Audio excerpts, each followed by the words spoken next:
Well, for more on Weinstein's case and its impact on the industry, let's bring in Seth Berenzweig.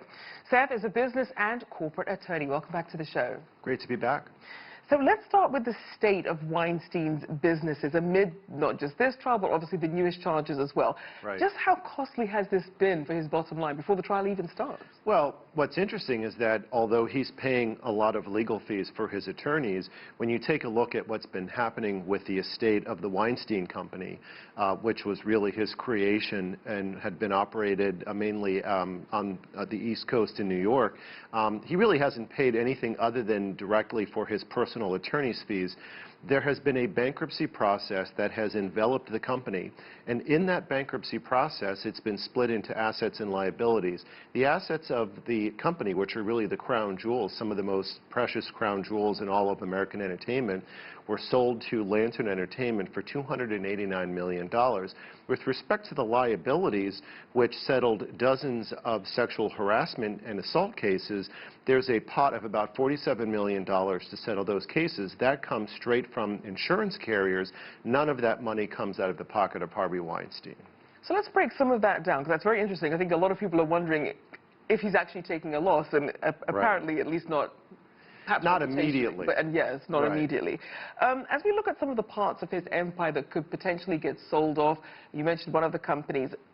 Who's really interested in buying his assets? And is there anything toxic in being one of those companies who then purchases these assets? Well, the beauty of the bankruptcy process in the United States is that the bankruptcy judge really kind of takes out a surgical scalpel and really cuts a cord between the assets and the liabilities, and then you have what's known as an asset sale.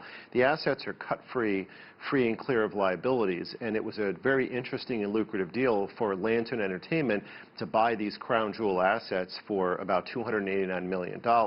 That comes free of the liabilities. That gets shoved off to the side, and then that gets resolved through the pot of money that comes through the insurance carriers. So it's somewhat of an elegant process, even though overall it's kind of a mess. But everything runs smoothly through the bankruptcy court, and in this case, that's located in the state of Delaware.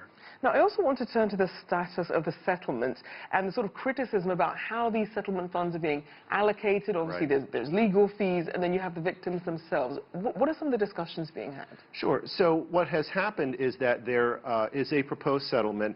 There was an additional $25 million injection into an overall pot of about $47 million that's up for approval by the bankruptcy court judge in Delaware.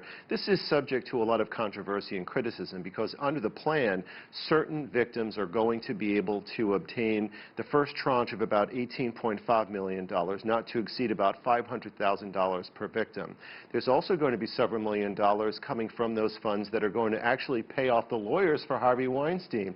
You can imagine the firestorm that comes about as a result of something like this. Right. So there's a lot of controversy, but I think it's also, as some of the victims recognize, this is maybe the last best chance for them to get some kind of substantial recovery, even though there's no money that could ever really properly compensate them for the horrors that they've been put through at the hands of Mr. Weinstein.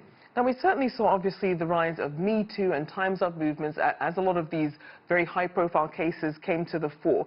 But in terms of reforms to the industry, have we seen any sort of improvement? I think that we've seen some significant reforms. It's interesting to just think back not much more than just a couple of years ago when Harvey Weinstein was a deeply respected and revered man and one of the most powerful people in Hollywood. And in a profound moment through releases of stories by the New York Times and the New Yorker magazine, there was such profound reverberations that they really shook the very foundation of corporate America.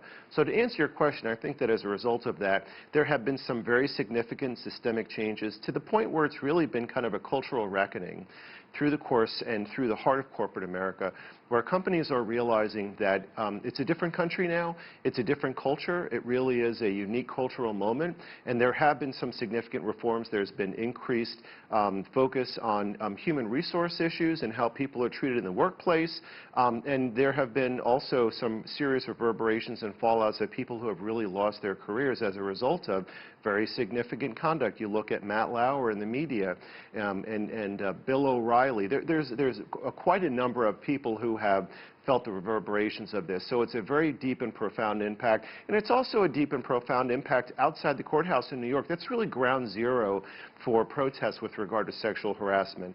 So this is really a very significant and cultural moment throughout the United States. And we certainly see that around the world as well, as everyone sees this very high-profile trial continue. Always good to have you. Thank you so much. Seth Berenzweig there, business and corporate attorney.